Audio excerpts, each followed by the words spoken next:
अभी कुछ दिन पहले गार्जियन न्यूज़पेपर में एक रिपोर्ट आई थी जिसमें क्लेम किया गया था कि जो इंडिया गवर्नमेंट है वो उसने पाकिस्तान में जो किलिंग हुई है पाकिस्तान के अंदर उसमें इंडिया गवर्नमेंट शामिल है। रिपोर्ट में कहा गया था कि पिछले 4 सालों में इंडिया के द्वारा पाकिस्तान में 20 लोगों की हत्या पाकिस्तान के अंदर की गई है। ये जो रिपोर्ट है इसमें इंडिया के जो इंटेलिजेंस ऑफिसर है उनका इनपुट लिया गया था। इसके अलावा पाकिस्तान के जो इंटेलिजेंस है एजेंसी उनका भी इनपुट लिया गया था और यूएई जो थर्ड कंट्री है जहाँ पर इंडिया किलर को हायर करता है वहाँ की भी इंटेलिजेंस को इनपुट लेके ये रिपोर्ट छापी गई थी। इंडिया ने इस रिपोर्ट को रिजेक्ट कर दिया और कहा है कि हम इस तरह से किसी दूसरे देश में किलिंग नहीं कराते। पाकिस्तान उसके फॉरेन ऑफिस ने इस रिपोर्ट का स्वागत किया। उसने कहा कि हम भी इसी बात को कह रहे हैं बार बार कि इंडिया हमारे देश में किलिंग करा रहा है।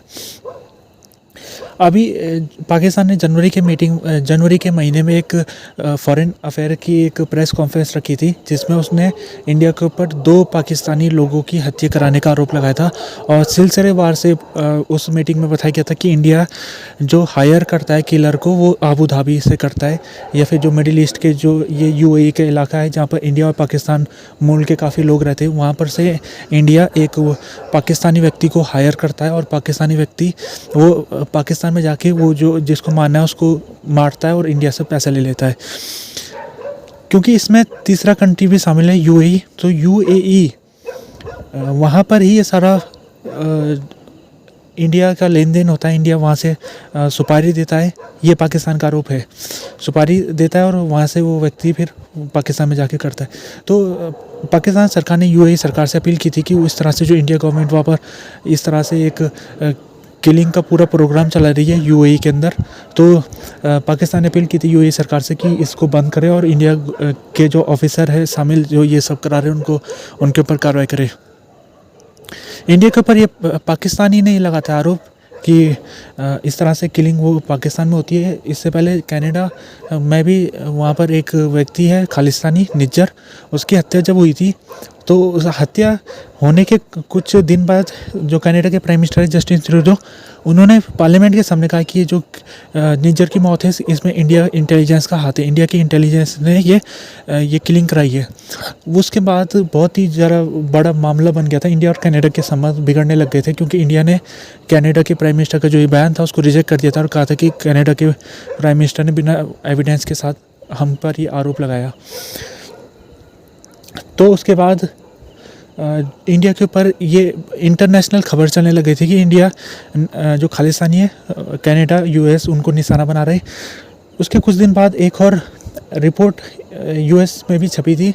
यूएस के कुछ इंटेलिजेंस ऑफिसर का मानना है कि एक और व्यक्ति को मारने की कोशिश इंडिया के एजेंट ने की थी और यूएस के जो प्रेसिडेंट है उन्होंने मोदी के साथ ये बात में जब उन्होंने मीटिंग की तो उसमें उन्होंने ये जो पर्टिकुलर मामला है उसको रखा था और इंडिया गवर्नमेंट ने उसके बाद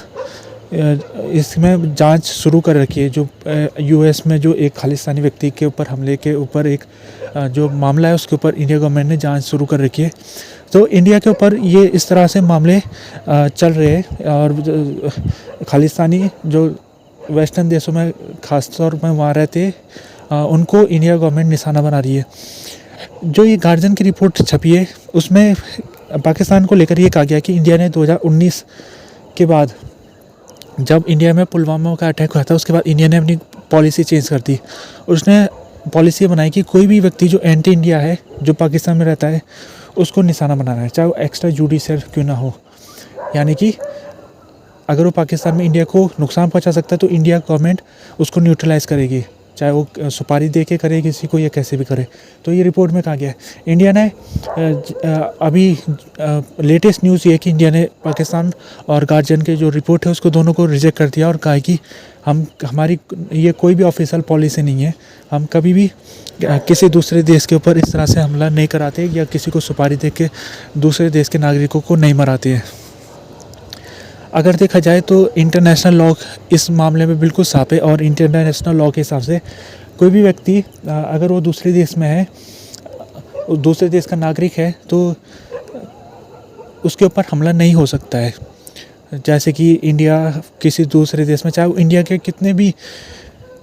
कितने भी खिलाफ वो व्यक्ति हो, इंडिया को तोड़ने की बात करता हो या इंडिया को फोड़ने की बात करता हो, इंडिया को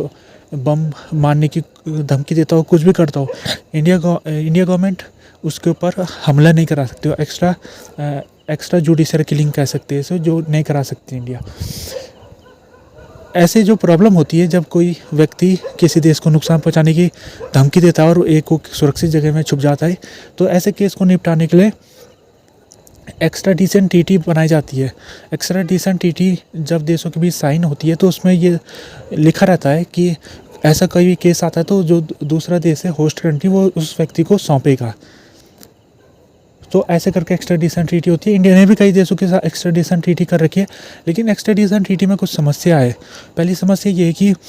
एक्स्ट्राडिशन ट्रीटी में समय बहुत लग जाता है, क्योंकि जो व्यक्ति होता है जब वो होस्ट कंट्री में रहता है तो वहाँ की अदालतों के पास चले जाता है और उनके वहाँ की अदालतें उसे कई बार राहत दे देती है और कई साल लग जाते हैं एक्स्ट्राडिशन कराने में एक देश से दूसरे देश में। दूसरा ये है कि एक्स्ट्राडिशन ट्रीटी जब साइन होती है तो उसमें कई कंडीशन लगाई जाती है, जैसे कि अगर कोई व्यक्ति, इंडिया और अमेरिका ने एक्स्ट्राडिशन साइन कर रखा है मान लेते एक बार के लिए,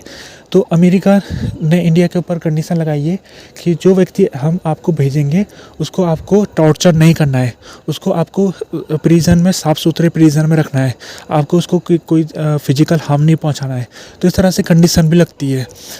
तो ये एक्स्ट्राडिशन ट्रीटी काफ़ी सहायक है कई केसों में, कई मामलों में इसमें सहायता मिलती है। कई टेररिस्टों को इंडिया ने इस एक्स्ट्राडिशन ट्रीटी के द्वारा अपने देश में ला के उनको जेलों के अंदर बंद कर रखा है, उम्र कैद सुना रखी है उनको। लेकिन क्योंकि पाकिस्तान और इंडिया एक दुश्मन देश है तो इनके बीच में कोई एक्स्ट्राडिशन ट्रीटी नहीं है, और पाकिस्तान तो ऐसा देश है जो एंटी इंडियन लोगों को अपने देश में शरण देता है। तो फिर इंडिया कैसे इनको निशाना बनाए? तो इसके लिए इंडिया की पॉलिसी हो सकता है